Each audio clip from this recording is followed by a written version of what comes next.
Is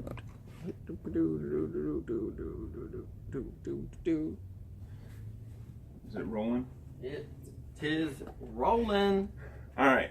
So I will be catching Pokemon in New York City. I wanna live the life. I will be catching Pokemon in New York City. I wanna live the life. it's Jake. Hey.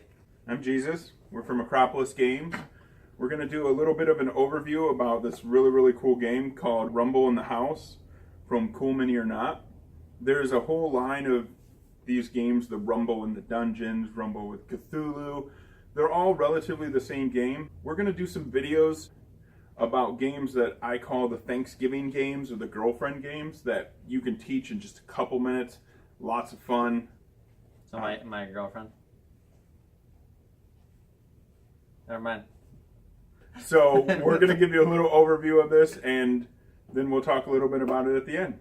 Rumble in the House is a really simple game. It's from 3 to 6 players. It takes anywhere from 10 to 20 minutes to play. I have this set up for a full-blown game.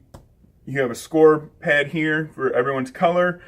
Each player is going to pick their own color, and then these tokens are going to have people on them or things on them, depending on that. They're going to have pictures which are representative of these little tokens in the house. What you want to do is you want to be the last person standing because you're going to get points for that. On your turn, you can do one of two things. You can move or you can fight. Let's say on this player's turn, he moves or she moves the robot into the ninja's room.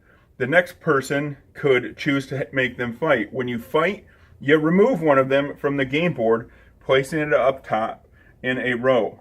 Eventually, as players are moving around and removing them from the game, they're going to go into a line as so.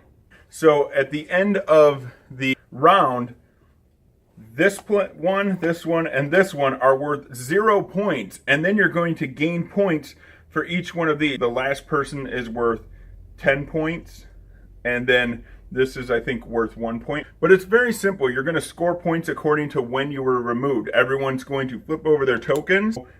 If I had Cthulhu here, he would not be worth as much as, said, the penguin bomber here.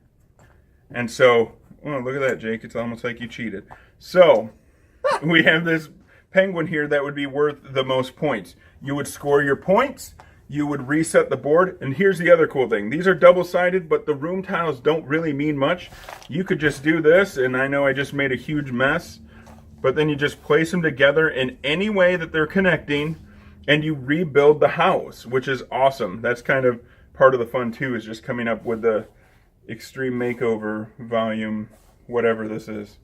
Volume Rumble. Volume Rumble. And then you set all these in the house. You mix up the tokens again, and then you play another round. So then we would mix all these tokens up, we pick them. That's how you play the game. Really simple, a lot of fun.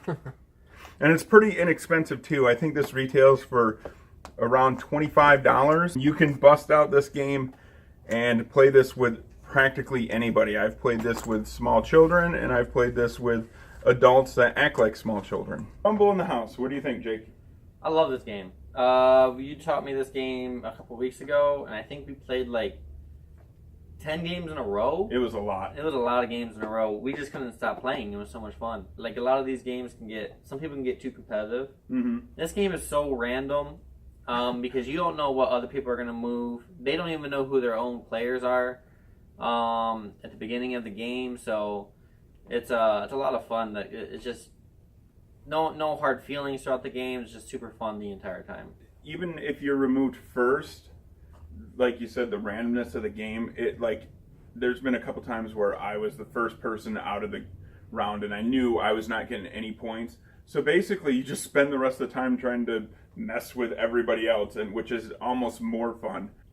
If you're a heavy gamer, this might be a little too light for you, but once again, we're talking about games that you can bring home to your girlfriend or your boyfriend who's not a gamer and show them, or at Thanksgiving when someone says, let's pull out Monopoly, and you have that dreaded, like, no, let's not do Monopoly.